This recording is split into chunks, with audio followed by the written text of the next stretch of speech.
Vamos lá, pessoal. Vou ajudar você, concurseiro, concurseira, a explicar para a família de vocês, para o pai, para a mãe, para o namorado, para a namorada, para o marido, para a esposa, às vezes até para os filhos, para os amigos também. O que é mais ou menos a sua vida de concurseiro, para que eles entendam a sua realidade um pouquinho mais e assim possam te ajudar. Então vamos lá? Chama a família, chama o pessoal todo para assistir esse vídeo. Bom, olá, família do concurseiro, da concurseira, olá, marido, olá, esposa, filhos e amigos. Olha, eu sei que vocês estão achando muito estranha essa nova rotina do concurseiro, da concurseira que você convive. Eu sei que você tá com um pouquinho de medo, né, disso não dar em nada, de a pessoa realmente estudar demais, gastar muito tempo, gastar muito dinheiro, às vezes até queimar algumas pontes, né? Deixar de aproveitar algumas oportunidades, não só de vida, mas profissionais também, em prol desse sonho que tá te parecendo muito abstrato. E olha, para te fazer justiça, é mesmo. Eu mesma, quando eu estudava para concurso, eu achava abstrato estar em casa presa estudando e aquilo culminaria no emprego, como assim? Parecia esquisito.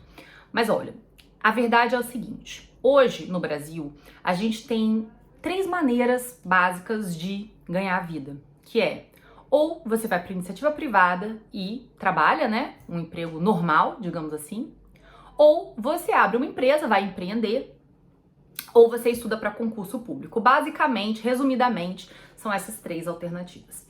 E eu sei que você está se perguntando por que o concurseiro ou a concurseira que você convive resolveu tomar a iniciativa de estudar para concurso. Porque parece realmente muito arriscado, né? Bom, eu sei o que essa pessoa considerou porque eu já estive no lugar dela.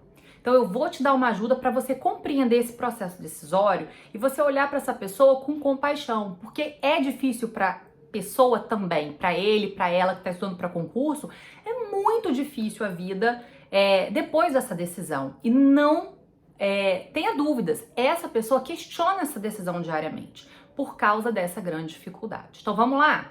Na iniciativa privada, quais são os prós? Os prós é que você já entrou, final do mês você já recebe seu salário e vai planejando sua vida. A pessoa levou isso em conta, acredita, ela tá com uma saudade da iniciativa privada nesse momento.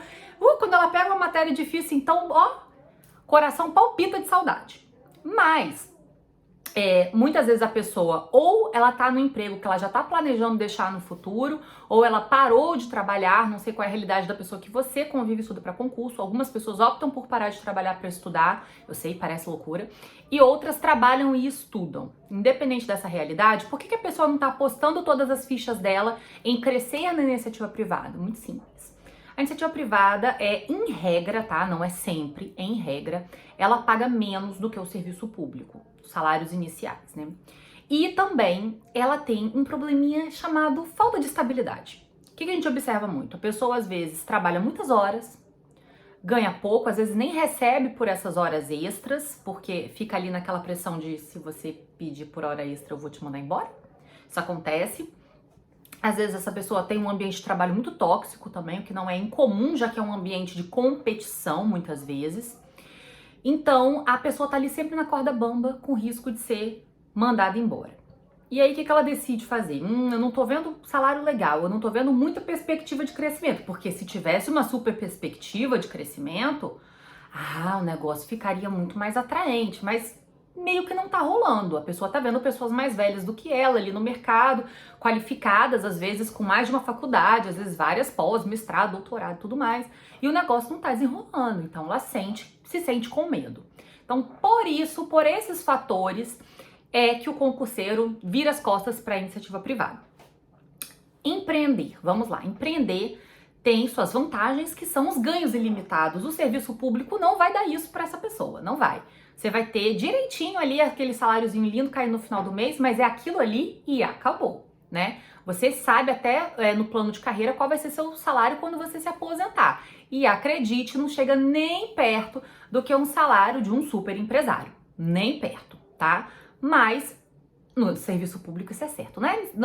Quando você vai empreender, qual é a dificuldade? Você normalmente precisa de um capital inicial, o que nem sempre a pessoa tem. E também, hoje em dia, tem uma facilidade que tem a questão da internet, então você às vezes começa com um capital muito pequeno, capital nenhum, ok, legal. O risco de quebrar e ficar endividado depois também é menor, mas depende, o empreendedor ele precisa ter uma coisa chamada talento para empreender, ele tem que ter jeito pro negócio, ele tem que ter uma ideia, o que é que ele quer trabalhar. Às vezes essa pessoa que você convive, ela não se sente nem um pouco atraída por ter a própria empresa, ela não se sente apta a fazer isso, não é a praia dela. E tem a questão do super risco, você pode quebrar. A gente viu muito isso nessa pandemia. Então, por esse motivo, o concurseiro ou concurseira que convive com você também, ó, jogou essa possibilidade para escanteio e optou pelo concurso público. Para que ele quer o concurso público? Porque o salário costuma ser bom, você não fica rico sendo servidor, tá? Já aviso. Mas você tem um salário bom para viver dignamente. Você costuma ter um plano de carreira, na maior parte dos órgãos você sabe qual é a progressão que você vai ter, em quanto tempo ela vai acontecer. Então isso te dá uma previsibilidade bem interessante para planejar a vida pessoal e financeira. E tem a estabilidade, que depois de 3 anos no serviço público, se você fizer sua parte direitinho, você tá estável, o que não quer dizer, vou deixar aqui um recadinho pra galera que fala mal do servidor, você pode sim ser mandado embora, mas você tem todo um processo, você não é mandado embora porque a pessoa não foi com a sua cara. Entende? Resumidamente é isso, tem todo um processo e a pessoa tem direito de se defender e tem que ter provas contra ela para justificar uma demissão. Então, se você for uma pessoa correta, grandes são as chances, enormes são as chances de você ficar até se aposentar naquele cargo se esse for o seu desejo. Então, por isso, levando em conta os prós e os contras dessas 3 opções, o concurseiro escolheu pelo concurso. Essa é a parte boa do concurso, né? Mas a parte ruim é a concorrência é feroz. Seja lá o que você está imaginando, é pior. É coisa de 1% passa na maior parte das provas. E demora, costuma demorar. E demorar não é igual quando você estuda para uma prova da faculdade, por exemplo, que você estuda 2 semanas e é muito tempo. E 2 semanas dá para ver toda a matéria. Não é assim. Sabe por quê? Eu vou te contar uma coisa. O concurso público, uma prova de concurso público, ela é basicamente um monte de faculdade ao mesmo tempo. Você tem que ter um profundo conhecimento de língua portuguesa, profundo mesmo, tá? Você tem que ter um profundo conhecimento de matérias de cálculo, raciocínio lógico, esse tipo de coisa. Nem vou te falar de informática, que eles não estão nem chamando de informática, que eles não têm nem cara de pau suficiente para isso. Eles já estão chamando de TI, para você ter uma ideia. Então, e fora os direitos, e se for uma área de fisco, contabilidade e similares, né? Se for uma área de tribunais, mais direitos ainda. Então, tem várias matérias ali de nível superior que compõem essa prova e elas são todas imensas. Vou te dar um parâmetro, tá? Vou chutar um número médio aqui de matérias de uma prova de nível superior de concurso. Algumas têm mais, outras têm menos. Mas vamos dizer que são 12. Vamos dizer que são 12 disciplinas. Essa pessoa vai ter que estudar essas 12 disciplinas e cada uma delas vai ter, vamos jogar um número médio. Vamos dizer que cada uma delas tem 10 capítulos. Os concurseiros vão me bater agora falando, tem muito mais de 10. Mas só pra conta ficar redonda. 10 capítulos para cada uma dessas 12 matérias. Acontece que cada capítulo, ou PDF, você deve estar ouvindo o PDF de noite dessa pessoa, né? Porque é mais moderninho o PDF. Mas é equivalente a um capítulo. Cada um desses vai ter aí suas 100 páginas. Então, se são 10, são 1000 páginas para cada uma das 12 matérias, o que são 12.000 páginas. Então, você entende por que não dá para essa pessoa passar em 3 meses? Em regra, só para ler 12.000 páginas, você já calcula que vai levar um bom tempo. E quando eu digo bom tempo, eu digo meses, quiçá anos.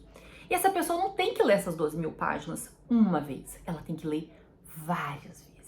Inclusive, te digo mais, ela vai ter que decorar grande parte dessas 12.000 páginas. Sim, decorar, ela vai ter que saber de cabeça. Não contente o examinador, além de exigir isso do pobre concurseirinho, da pobre concurseirinha, ele vai colocar N pegadinhas ali no meio. Por quê? Porque ele precisa selecionar aquele 1%. Você tá entendendo o drama dessa pessoa? Vai lá, dá um abraço mesmo. Vou te dar uma pausa. Vai lá, familiar, marido, esposa, amigo, amiga, namorado, namorada. Vai lá dar um abraço nesse concurseiro, nessa concurseira, porque acredite, essa pessoa nunca precisou tanto do seu abraço quanto pós decisão de estudar para concurso. Então, continuando, essa pessoa ela tá morrendo de medo dela ter tomado a decisão errada. Ela tá morrendo de medo dela não ser capaz. Porque você já viu o tamanho do desafio, né? Eu já te dei uma noção do tamanho do desafio. Ela tá morrendo de medo de não ser capaz. Ela se questiona frequentemente se ela não deveria chutar o pau da barraca e ir pra iniciativa privada. Ou tentar empreender. Ou trabalhar e estudar ao mesmo tempo. Ou largar o emprego para só estudar. São muitas decisões. Então, há essa insegurança. E você deve estar pensando assim, nossa, mas fulano tem uma autoestima top, né? Para achar que ele é 1%. Olha só, pela minha experiência, qualquer um que quiser ser esse 1% consegue. Uns vão levar mais tempo, outros vão levar menos tempo, né? Tem uma questão de qual prova que a pessoa quer, grau de dificuldade, salário, oportunidade de prova, número de vagas, enfim. Tem 1000 variáveis. Mas quando a pessoa quer muito, ela consegue passar. Sabe por quê? Porque 99% não aguenta o tranco dessa vida de concurso. Então, se a pessoa não desiste, se ela persiste, se ela tem coragem, se ela luta, ela passa. Mas cedo ou mais tarde. Normalmente mais tarde. Eu não vou mentir pra você. Normalmente demora, tá? Então, se a pessoa tá aí há 1 ano, 2 anos, 3 anos, 5 anos, calma, a hora dela tá chegando. Se ela tá fazendo a parte dela direitinho, esse esforço vai valer a pena, por mais abstrato que possa te parecer. Então, eu vou te pedir uma coisa. Em nome da Gabriela concurseira de alguns anos atrás, pega leve com essa pessoa. Não coloca mais dúvida e mais medo na cabeça dela, porque ela já tá penando. Ela tá penando como ela provavelmente nunca penou na vida dela. O desafio do tamanho do mundo. E ela tem que acordar com medo todo dia e seguir com medo mesmo. Já pensou nisso? Então, ó, podendo dar um apoio, dê um apoio. Podendo ajudar emocionalmente, ajude. O ganho com uma aprovação em concurso público é um ganho da família inteira, é um ganho dos amigos, é um ganho de quem tá em volta. Você é amigo, você é amiga, vai que essa pessoa arruma uma casa na praia top pra fazer um churrasco maneiro pra você. Olha que sensacional, você lucrou. Família, então, imagina o tanto que essa pessoa não pode ajudar todo mundo financeiramente com a previsibilidade do salário dela. Não é que ela vai ficar rica, mas com a previsibilidade. Então, o ganho é de todos que estão em volta. E só para não ter nenhum entendimento errado, comparar com o primo que passou em X tempo não é motivação. Falar que fulano tá ganhando Y também não é motivação. E sabe uma coisa que é campeã de reclamação dos concurseiros que se sentem não compreendidos?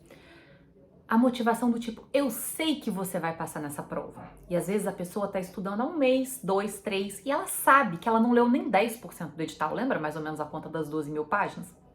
Então ela sabe que ela não leu nem 1.000. Tem milagre nesse mundo que faça ela ser 1% dos melhores, do crème de la crème do francesa. Do concurso público, se ela não leu nem 1.000 das 12.000, entende? Então às vezes até eu tenho certeza que você vai passar, funciona como uma pressão. Aí você deve estar pensando, gente, tudo que eu falo pra essa pessoa vai doer? Provavelmente. Mas também tenha paciência, porque essa pessoa tá muito sensível. Ela tá assustada, ela tá exausta, ela tá preocupada, tá? Então, harmonia. Se você sente que tá faltando a presença dessa pessoa, que você precisa de mais ajuda em casa, ou de mais presença, ou de mais carinho, enfim, conversa, senta e conversa, abre teu coração. E peça pro seu concurseiro, concurseira aí, abrir o coração também. Às vezes dá alguns atritos em casa, né? Você tá fazendo barulho, eu tô estudando. Ou então, não entra aqui enquanto eu tô estudando. E a pessoa entra pra falar alguma besteira e o concurseiro se irrita. É porque ele tá no fio da navalha já, entendeu? Então, sentem, abram o coração de vocês. Concurseiro, concurseira, também pega leve. Aprenda a dividir o seu tempo. Aprenda a estar presente para sua família. É claro que é uma fase de sacrifício, é um sacrifício para todo mundo, não é só para o concurseiro, é para quem está em volta também, que fica vivendo junto aquela pressão, aquele medo, aquela dúvida, aquele aperto financeiro, aquela ausência, né? Então esse vídeo é só para dar uma esclarecida do que é a vida de um concurseiro, do que eles estão passando e por que eles estão tão estressadinhos, tá bom? Qualquer dúvida, familiar, ou amigo, ou esposa, ou namorado, ou namorada, deixa aqui no canal que eu te ajudo a entender um pouco mais desse universo de concurso público. Um beijo, até a próxima!